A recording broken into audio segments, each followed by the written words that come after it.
Have you ever seen one of those perfectly customized wooden signs or a slick, personalized tumbler and thought, how'd they do that? Well, a lot of the time, the answer is a laser. And what's really interesting is that the business behind it can be surprisingly predictable. Today, we're going to break down how you can turn a simple beam of light into a very real, profitable business. And yeah, that quote right there really gets to the heart of it all. This isn't just about playing with cool tech, it's about a reliable, repeatable system for creating things people actually want to buy. By the time we're done here, you're not just going to know the lingo, you're going to see the clear financial paths that exist in the laser engraving world. All right, so here's our game plan for this journey. We'll start with the big picture, the business itself. Then we'll dig into why this stuff really matters. After that, we'll get into the fun part, how the tech works, and then how the business works. We'll even cover how to dodge some expensive mistakes, and we'll wrap it all up with a clear, professional first step for you. So, ready to dive in? Okay, first things first, let's get on the same page and make sure we're all speaking the same language. Getting these core ideas down is the foundation for, well, everything else we're going to talk about.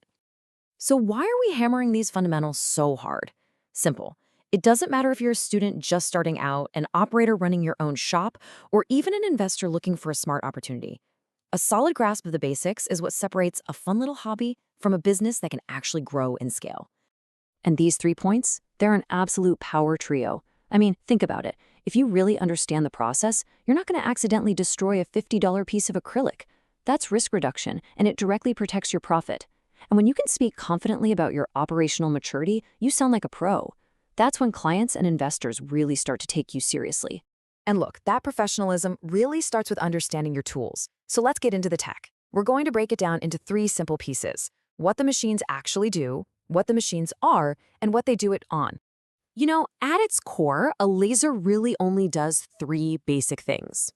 It can engrave, which is kind of like carving or etching into the surface. It can cut, which, you guessed it, goes all the way through the material to create a separate shape. Or it can mark, which is more about changing the surface color without really digging in. You see this a lot on metals. That's pretty much the whole shebang. All right, let's learn our first piece of pro vocabulary, a pass. So imagine you're trying to cut through a thick piece of wood. One quick zap from the laser probably won't do it. So what you do is you program it to trace the design multiple times, with each run cutting just a little bit deeper. Each one of those runs is called a pass. Knowing this helps you figure out how long a job will take, which is critical. Now, it's super important to note that not all lasers are created equal. The CO2 is kind of the industry workhorse. It's great for things like wood, leather, and acrylic. But if you're working with metals, you're going to need a fiber laser. And for folks just starting out, a diode laser is often the budget-friendly entry point for lighter jobs. The takeaway here is crucial. The material you want to use dictates the machine you need. And while we're on the topic of materials, you'll hear professionals use the word substrate all the time. Don't let it throw you. It's just the industry term for whatever you're working on, whether that's a sheet of wood, a leather patch, or a metal tumbler. It's simply the blank canvas for your final product. Okay, so we've got the tech basics down. Now, let's get to the really exciting part, how to make some money with it. We're going to look at how all these technical skills actually turn into cash, and we'll do that by exploring 4 proven business models and a couple of key financial terms you absolutely have to know. There are really 4 main paths people take here. You can sell directly to customers online through a place like Etsy. You could become the go-to local shop for custom jobs in your community. You could focus on bigger corporate clients doing branded swag. Or you could even do live on-the-spot personalization at events and markets. Each one has its own vibe and its own type of customer. Let's make this super real with a quick Etsy example. Let's say you're selling a personalized sign for $40, and your material, your substrate, costs you $10. That's a $30 margin on each sign.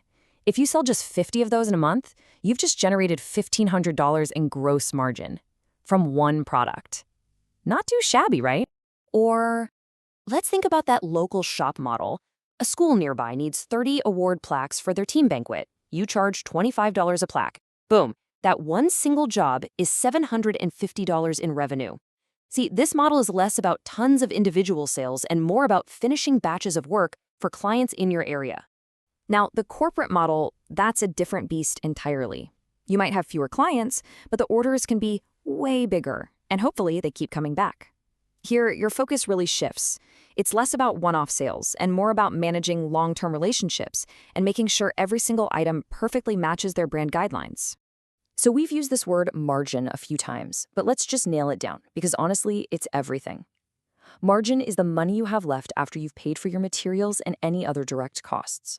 This is the money that pays for your machine, your time, your creativity, and of course, your profit. Protecting your margin is job number one in this business. Okay, next up, throughput. Think of it as the speed of your money-making machine.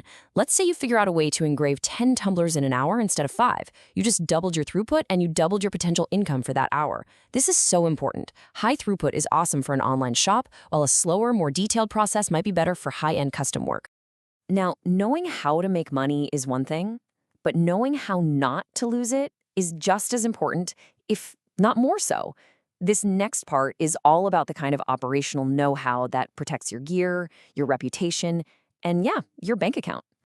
These terms might sound a little technical, but trust me, they're all about avoiding major headaches. For instance, your bottleneck is just the slowest part of your whole process. Maybe engraving a plaque takes 5 minutes, but it takes you 20 minutes to package it safely. Well, packaging is your bottleneck. If you fix that, you can ship more orders every day. The same goes for understanding your machine's duty cycle so you don't burn it out, or knowing its bed size so you don't say yes to a job that literally won't fit. Whew, okay, we have covered a ton of ground, from the technical details to the financial models. So after all that, what's the very first real step you can take to put this knowledge into action? So what's that first real step to go from just a hobbyist to a pro? It all comes down to thinking systematically. This quote right here is key. When you have a clear, documented process for everything you do, you're not just making stuff anymore. You're building a reliable system. And systems are what make a business scalable, successful, and yeah, investable. So here's a little assignment for you. It's simple, but it's really powerful. I want you to start looking at the world and at this industry through the lens of the concepts we've talked about today. And that brings us to our final thought for today. Thinking about those 4 models we looked at, online retail, the local service shop, corporate clients, or live events, which one of those feels like the most natural fit for you? For your personality, for your goals? Seriously, answering that question for yourself is the first real step on the path from just understanding the tech to actually building a business with it.